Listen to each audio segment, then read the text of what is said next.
حضرت ابو ہریرہ رضی اللہ عنہ سے روایت ہے کہ رسول اللہ صلی اللہ علیہ وسلم نے فرمایا، شیطان تم میں سے کسی کے پاس آتا ہے اور کہتا ہے اس کو کس نے پیدا کیا، فلاں کو کس نے پیدا کیا، یہاں تک کہ وہ کہتا ہے ہمارے رب کو کس نے پیدا کیا۔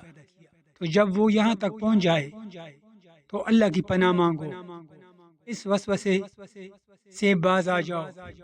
عزیز مسلم۔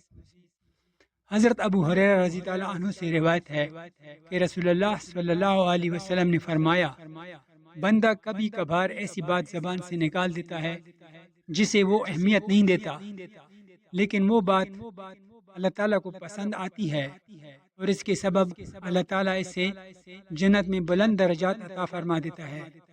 اور کبھی کبھار ایسی بات کہہ دیتا ہے جسے وہ اہمیت نہیں دیتا، لیکن وہ بات اللہ تعالیٰ کو ناپسند ہوتی ہے اور اس کے سبب وہ جہنم میں گرا دیا جاتا ہے۔